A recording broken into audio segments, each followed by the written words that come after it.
ٹھیک ہے، لیکن ہم آواز اٹھانا چاہتے ہیں۔ اب مجھے تھوڑا سا بتائیں اس دن بچی کیسے آئی یہاں پہ، کس جگہ پہ وہ تھی اور کیا ہوا کچھ جو آپ اس سے پہلے کہا کیا سر آگے 21 تاریخ آواز کو سر 21 تاریخ کو ہم چارہ کاٹنے کے لیے آئے ہیں، ہم نے بکریاں رکھی ہوئی ہیں وہ سامنے سے وہ ادھر دکھا جی، یہ جہاں پہ گندم ہے نا جی، گندم کے ساتھ چارہ وغیرہ کاٹنے کے لیے بچیاں روزانہ تقریباً آتی ہیں، ادھر دکھا گھر میں بکریاں رکھی ہوئی ہیں، ٹھیک ہے، بکریوں کو چارہ وغیرہ، غریب آدمی ہیں گزر بسر کرنے کے لیے، یہ بھی مزدوری کرتے ہیں، تو بچیاں وہاں پہ والدہ کے ساتھ آئی ہیں، ایسے والدہ کے ساتھ بچیاں آئی ہیں، جو جہاں پہ کچھ غلط ہوا آپ مجھے ذرا بتا دیجیے۔ والدہ کے ساتھ 2 بچیاں تھیں، ایک چھوٹی بچی تھی اور ایک میرب نواز تھی، ٹھیک ہے، یہ تینوں مطلب دونوں بچیاں اور ماں جو ہیں یہ یہاں سے چارہ کاٹنے کے لیے آئی ہیں، اور چارہ کاٹ کے انہوں نے، والدہ نے ایک گڑڑی اپنے سر کے اوپر رکھ لی ہے، اور ایک جو ہے وہ چھوٹی بچی جو میرب نواز تھی 13-14 سال کی، وہ دوسری سے تھوڑی سی بڑی تھی، تو دوسری گڑڑی اس نے اپنے سر پہ رکھی ہے، اور وہاں سے وہ واپس، وہ ہم آپ کو جو ہے نا لوکیشن دکھا دیں گے کہ واپس اپنے گھر کی طرف جا رہی تھی۔ یہ جو حوالدار محمد صدیق شہید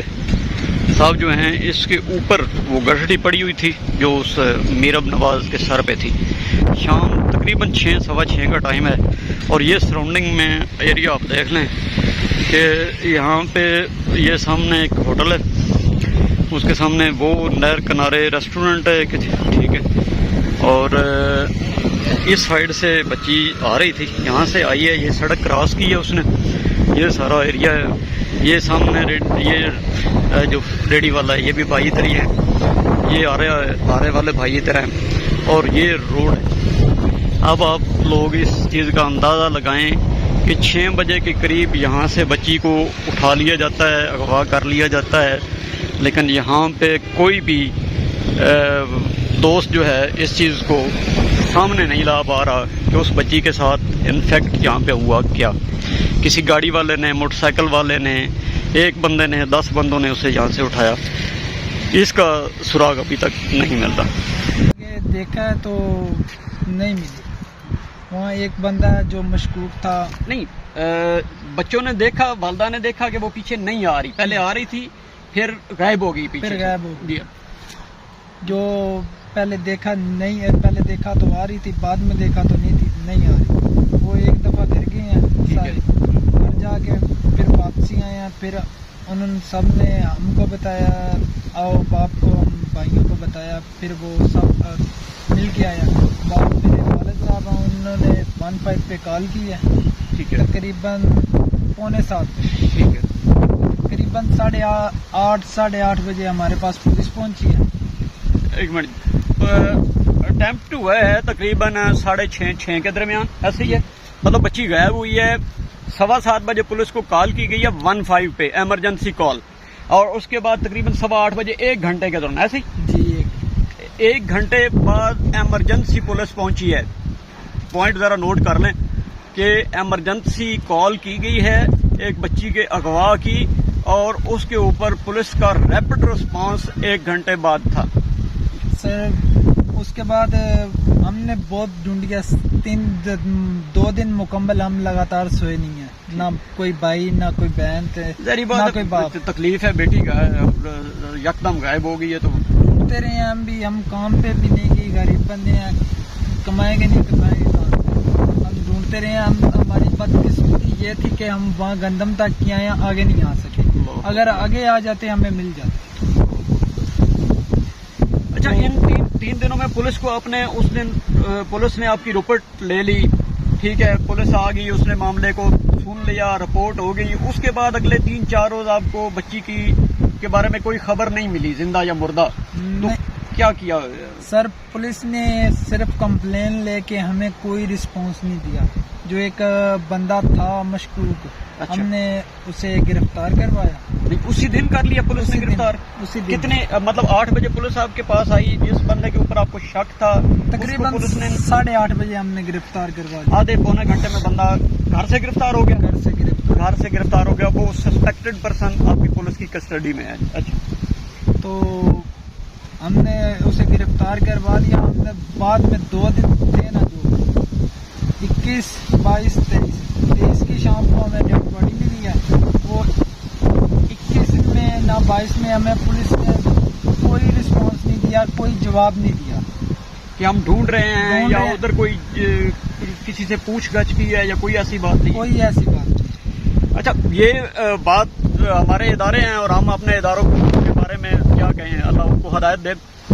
اگر اس بچی کو 1 گھنٹہ فوری ریسکیو کر لیا جاتا, اس علاقے کی کوئی جیو فینسنگ کی جاتی, اس جہاں کے لوگوں سے پوچھ گچھ کی جاتی, وہاں سے ان کو ٹریس آؤٹ کرنے کی کوشش کی جاتی, یا اس سارے ایریے کو کاؤنٹر کیا جاتا, مختلف جگہ پہ میل یا کال چلائی جاتی, تو ہو سکتا تھا کہ اس بچی کی جان بچ جاتی, اس کی عزت بچ جاتی. یہ والدین جو ہیں اتنے غم سے نڈھال نہ ہوتے اور آج ہم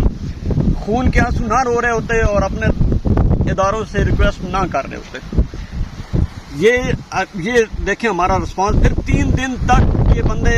بقول ان کے یہ جاتے رہے ہیں, آتے رہے ہیں. پولیس کا جو رسپانس تھا وہ ہم سب جانتے ہیں, اللہ ان کو ہدایت دے. اب اپنے طور پہ انہوں نے کچھ کیا ہوگا, کیا کیا ہے اس کا رزلٹ تو الٹیمیٹلی کچھ نکلتا تو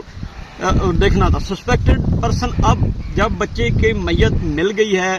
انتہائی بوسیدہ حالت میں تھی, یہاں سے ملی ہے, کسی نے اطلاع دی تھی, ان نون ہاسپٹل لے کے گئے ہیں, اور اس کے بعد ان کو کال کی ہے کہ جناب ایک میت ملی ہے, آپ آگے شناخت کر لیں. جب یہ وہاں پہ پہنچے ہیں تو ان کے اوپر قیامت گزر گئی کہ یہ تو ہماری بچی ہے, اور وہاں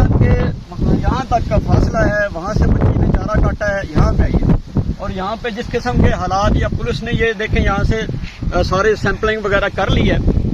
اب پولیس اس کے اوپر انویسٹیگیشن کر رہی ہے, پوسٹ مارٹم کے لیے بھیج دیا گیا ہے. بتانے والے بتا رہے ہیں, غسل کر جنہوں نے دلایا یا بھائیوں نے جنہوں نے دفن کیا ہے, کہ بچی کی کوئی ہڈی جو ہے وہ سلامت نہیں تھی. اب وہ لاش کے خراب ہونے کی وجہ سے تھی, یا اس کے اوپر اتنا تشدد کیا گیا ہے, اس کو ٹکڑے ٹکڑے ایسے کیا گیا بیچاری کو. 13-14 سال کی معصوم بچی, اس کو سامنے رکھیں اور اس کے اوپر اس زمانے میں ٹھیک ہے ہونے والے ظلم کو سامنے رکھیں, تو کوئی بھی ایسا دنیا میں میں نہیں سمجھتا کہ حیوان بھی اگر سمجھ, اس کو بھی یہ سٹوری سمجھا دی جائے نا کہ یہ ہوا ہے, تو اس کا کلیجہ پھٹ جائے گا. پتہ نہیں ہم کیسے انسان ہیں, کون سے درندے ہیں, اور ہم اس لیول پہ پہنچ گئے ہیں کہ اب ہم اپنے بچوں کو گھر سے باہر بھیجتے ہوئے بھی ڈرتے ہیں, گھر سے باہر نکالتے ہوئے.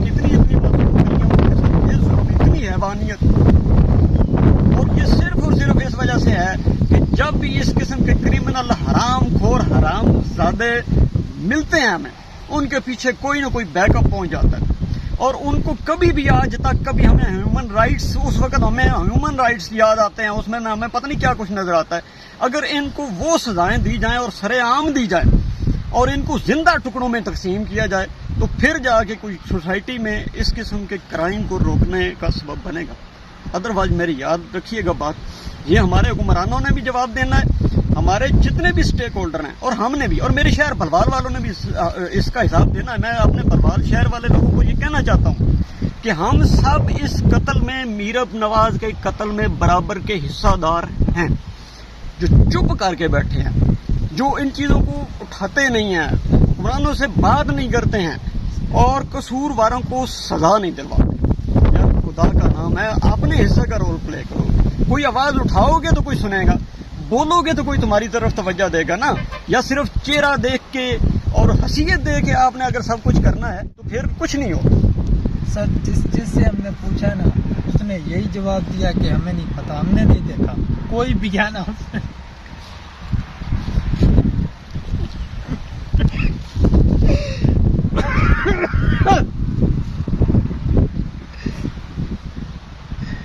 کسی بند لفافے میں کسی طریقے سے, یار خدا کا نام ہے, کوئی تو آئیڈینٹیفائی کرو بھائی. یار ادھر سے ہم نے دیکھا کسی نے بچی کو پکڑا, کسی نے اس کا ہاتھ کھینچا, کوئی گاڑی آئی تھی, کسی کے پاس کچھ تو ہوگا یار, خدا کا نام لے. یہ آج میں خاموش ہوں تو کل میری باری بھی آ سکتی ہے, آپ خاموش ہیں تو کل آپ کی بھی باری آ سکتی ہے. اس وقت سے ڈریں. اجازت دیں, اللہ نے